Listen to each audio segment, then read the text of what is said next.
खुलुमबाय बर' हारिनि थामोनथा आरो थांना थानाय बर' हारिनि मोनफ्रोमबो बिथिंखौ नोजोर बोनानै जेब्लायबो बर' हारिजों गसंथेबनाय दुलाराय बर' फरायसा आफादा दिनै मोनफ्रोमबो बिथिङावनो मोनफ्रोमबो दखरा मोनफ्रोमबो जिल्लाया दिनै बोसोरसालिया जथुम्माखौ दिनै फालिबोबाय थादों। थिग बेबायदिनो उदालगुरि जिल्ला दुलाराय बर' फरायसा आफादाबो नैबे समाव उदालगुरि जिल्ला दुलाराय बर' फरायसा आफादनि सिङावनो थानाय नोलोबारि दखरानि सिङाव थानाय लाल बाहादुर शास्त्रि गोजौ फरायसालिनि गेलेग्रा फोथाराव दिनै बे हाबाफारिया जाफुंबाय थादों। उदालगुरि जिल्ला दुलाराय बर' फरायसा आफादनि 50थि बोसोरसालिया जथुम्माया जाबाय थादों। बावैसो दसे समनि सिगाङावनो फिरफिला दैखांनाय बेयो जानानै थांबाय। उदालगुरि जिल्ला दुलाराय बर' फरायसा आफादनि आफादगिरि कर्नेलियास दैमारि बिथांनि गेजेरजों बिथांजों लोगोसेनो गासै मोन 22 दखराफोरा बे फिरफिलाखौ आफादनि फिरफिलाखौ बिरहोबाय। लोगो लोगोनो बे समाव दायो जाबाय थादों बड'फानि मुसुखायाव बिबार बावनाय। आं केमेरामेन बिथांखौ दिन्थिनो खावलायगोन। बेयाव गोबां दैदेनगिरि बिथांमोना गोबां थान्दै बिथांमोना बाहागो लादों। आङो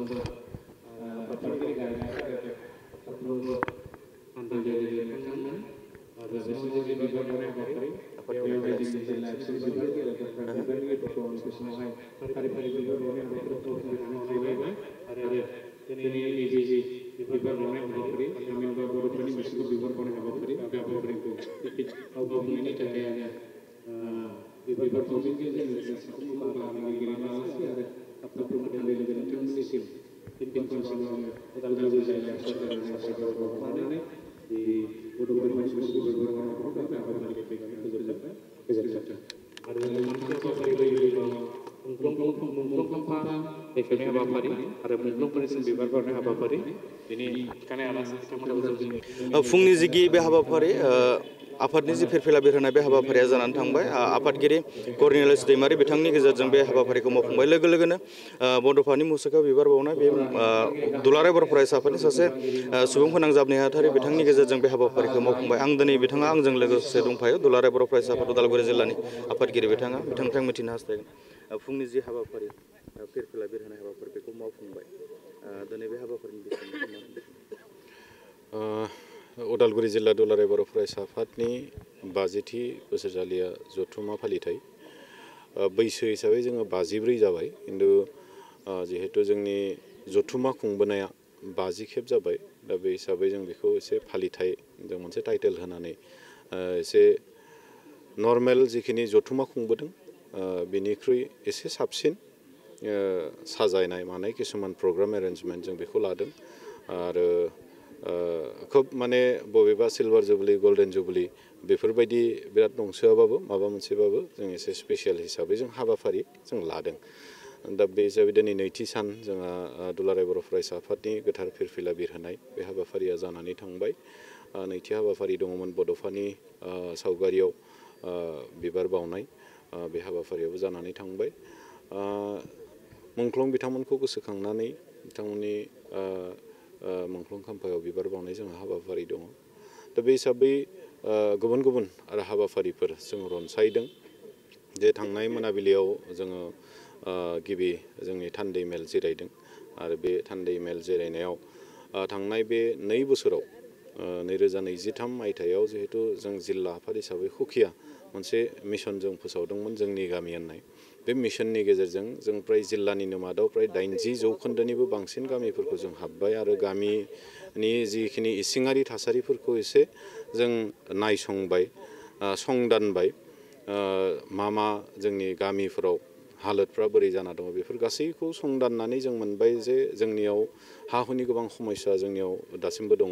जों गावखौनो थागिबि, जों गावखौनो भुमिपुत्र होननानै जों लायो, खिन्थु जोंनियाव बै भुमियानो जोंनि नामाव गैया, बै हाया जोंनि नामाव गैया आरो गुबुन गुबुन बेबायदि हा हुनि माखासे जेंनाफोर जों नुदों। दा बेनि थाखाय मैया जोङो हा हुनि जेंनाफोरखौ सुस्रांनांगौनि थाखाय जोंनि जिखिनि डेलिगेट्सफोर, जाय डेलिगेट्सफ्रा बेयावहाय जिखिनि सोलोंगोन, सोलोंनायनि उनाव गावबागाव गामि ओनसोलाव थांनानै दखरायाव थांनानै रायजो राजाफोरनो जोंनि हा हुनि बिखय बुजायहैनो हानाय बेबायदि खालामनो थाखाय जोङो मैया खोब गोलाव जों सावरायदों, गोथौयै जों सावरायदों। आरो बे सावरायनायाव जोंहा BTCनि सासे सेक्रेटारि आरो लेन्ड रेकर्डनि डाइरेक्टर धीराज साहु ACS बिथाङा बाहागो लाफैदों आरो जोंखौ खोब मोजाङै हा हुनि बिखय फोरोंनानै गालांदों।